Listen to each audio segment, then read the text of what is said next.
আল্লামানি রব্বি ফা আহসানা তালিমি, আমার আল্লাহ আমাকে এলেম শিখিয়েছেন, সর্বোত্তম এলেম, কোরআন সুন্নাহর সর্বোত্তম জ্ঞান আল্লাহ শিখিয়েছেন। এরপরে নবীজি বলেন ওই হাদিসেই, ও আদ্দাবানি রব্বি ফা আহসানা তাদিবি, আমার আল্লাহ আমাকে সাথে সাথে সর্বোত্তম আদব, উন্নত শিষ্টাচার, উত্তম আখলাক শিখিয়েছেন। এজন্য নবী সাল্লাল্লাহু আলাইহি ওয়াসাল্লামের ইলম এটাও আল্লাহ দিয়েছেন, নবীজির সমস্ত সুন্নাত তরিকা এটা আল্লাহ তাআলাই দিয়েছেন, আল্লাহ তাআলাই শিখিয়েছেন। এজন্য রাসূলুল্লাহ সাল্লাল্লাহু আলাইহি ওয়াসাল্লামের সুন্নাতের ব্যতিক্রম কোনো কিছুই পৃথিবীতে এর চাইতে বেশি সুন্দর হইতে পারে না, কোনো কিছুতেই। মাথার চুল থেকে পায়ের নখ পর্যন্ত, ঘরে কিংবা বাইরে, রাস্তায় কিংবা প্রকাশ্যে, জীবনের সমস্ত জায়গা, প্রতিটা নিঃশ্বাসে নিঃশ্বাসে আল্লাহর নবী সাল্লাল্লাহু আলাইহি ওয়াসাল্লামের যা তরিকা, আল্লাহর কসম এটাই সবচেয়ে সুন্দর, এটাই বাস্তবতা, এটা যৌক্তিক কথা। এটা এই পৃথিবীর 1450 বছর ধরে এক টানা আপনজন দুশ্মন, নবীজির পক্ষের লোক বিপক্ষের লোক সবাই পরীক্ষা করে দেখছে, সকলের পরীক্ষায় তিনি সর্বশ্রেষ্ঠ। বন্ধুর কাছেও তিনি সেরা, দুশ্মনের কাছেও তিনি সেরা। নবীজি সাল্লাল্লাহু আলাইহি সাল্লামের সমকক্ষ বিকল্প আরেকজন কোনো মহামানব কেউ পৃথিবীতে দাঁড় করাইতে পারে না, কোনো ধর্মের কাছে নাই, কারো কাছে নাই। নবী সাল্লাল্লাহু আলাইহি ওয়াসাল্লামের কোনো একটি নীতি রীতি এর ব্যতিক্রম অন্য কোনোটা এর চাইতে সুন্দর, এর চাইতে যুক্তিসঙ্গত, এরকম কিছু পৃথিবীতে এখন পর্যন্ত প্রমাণিত হয় না। নবীজি সাল্লাল্লাহু আলাইহি সাল্লাম যেভাবে চুল রাখছেন, যেভাবে চেহারার আকৃতি ছিল, যেভাবে ঘরে সংসারে টয়লেটে বাথরুমে খানায় ঘুমে সর্বকিছুতে তিনি যেভাবে করছেন, যেটা এটাই সবচেয়ে সুন্দর। যা সুন্নত তাই আহসান, যেটাই সুন্নত এটাই সবচেয়ে সুন্দর নবীজি সাল্লাল্লাহু আলাইহি সাল্লাম। এর ব্যতিক্রম কোনো কিছুই সুন্দর না, এর সমকক্ষ হইতে পারে না।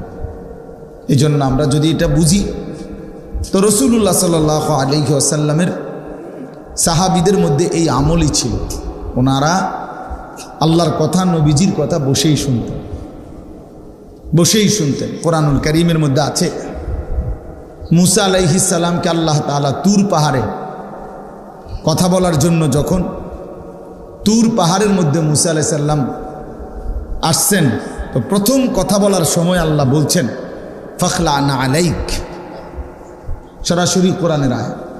আল্লাহ তাআলা বলছেন, হে মুসা তোমার পায়ের জুতা খোলো। এরপরে বলছেন ওয়া আনাখতারতুকা ফাসতামি' লিমা ইউহা, আমি তোমাকে নির্বাচিত করেছি, এখন তুমি আমার কথা মনোযোগ দিয়ে শোনো। তাহলে বোঝা গেল আগে জুতা খোলো, এরপরে বলছে এখন আমি আল্লাহর কথা মনোযোগ দিয়ে শোনো, সরাসরি কোরআনে। হযরত জিবরাইল আলাইহিস সালাম নবীজি সাল্লাল্লাহু আলাইহি সাল্লামের কাছে মানুষের আকৃতিতে আসছেন, আয়েশা নবীজির সামনে বসছেন আদবের সাথে। এরপরে বিভিন্ন দ্বীনি বিষয় জিজ্ঞেস করছেন, মাল ঈমান, ঈমান কি, মাল ইসলাম, ইসলাম কি, মাল ইহসান, ইহসান কি। এই যে মৌলানা মুফতি বেলায়েতুল্লাহ ভাই এতক্ষণ ইহসানের উপরে অনেক কথা বললেন, তো এগুলো জিজ্ঞেস করছেন, নবীজি উত্তর দিছেন। তো উনি চলে যাওয়ার পরে নবীজি বললেন, এই যে যিনি আসলোই মাত্র উনি মূলত জিবরাইল। সাহাবীদেরকে বললেন তোমরা কিভাবে দ্বীন শিখবা, তো সেটা তোমাদেরকে জিবরাইল হাতে কলমে দেখায় দেয়। সেই জন্য দ্বীন শিখতে হয় বসে বসে। এই ছেলেগুলো কোনোভাবেই বাংলা কথাটা বুঝলো না, এরা এখনো দাঁড়ায় আছে, মানে এটা তো কোনো আখলাক হইতে পারে না ভাই। চলে গেলে ভালো, চলে গেলে কোনো সমস্যা নেই, সবাই বা আল্লাহর কথা শুনতে হবে, এটা কোনো জরুরি বিষয় না। কথা বুঝছেন না? একটাই এখানে যত মানুষ সবাইকে আর এখানে বসছেন, তো এটা তো সবাই শুনতে হবে জরুরি না। 2-4 জন না শুনলে তেমন কিছু যায় আসে না, কিন্তু উচিত তো আদবের সাথে শোন, আদবের সাথে শোন, বাস্তবতা এটা। আমরা যদি আখলাক দেখাই আল্লাহ বরকত দিবে, আখলাক দেখাই, এটা জরুরি বিষয়, এটা গল্প না, কাহিনী না। এই জন্য আমরা মেহেরবানি করে, ওই ছেলে, এই বাচ্চা, এটা কি, যাও থেকে একটা মোবাইল নিয়ে ঘুরতেছে। জি বাপ। তো এই কারণে আমি এটা সবসময় চেষ্টা করি। দেখেন, মানুষের জিন্দিগি পরিবর্তনের জন্য আল্লাহর কথা, এই মাহফিল, এই প্যান্ডেল, এই আয়োজন। আপনি এই পোস্টারটা হাতে নিয়ে দেখেন, অনেক দামি পোস্টার, এই যে অনেক উন্নত মানের কাগজে। তাহলে কি পরিমাণ খরচ করছে এই প্যান্ডেল, এই পোস্টার, এই মাইক, ওলামায়ে কেরামের দাওয়াত, সব কিছু মিলাইয়া যথেষ্ট পরিমাণ খরচ আছে কিনা এখানে। তাহলে এর মাকসাদ হলো আমরাও একটা মাহফিল করলাম, এই না? আরো 10 জনেও করে, আমরাও দেখাই দিলাম, বেটা হইলে আমরাও একটা করছি। না, মাকসাদ এটা না। মাকসাদ জিন্দিগির পরিবর্তন। পরিবর্তন যদি আমার দিলের মধ্যে কোনো পরিবর্তনই না আসে, আমার জিন্দিগির মধ্যে যদি কোনো নড়াচড়াই না হয়, তো লাভ হলো কি ভাই? কি লাভ হইল?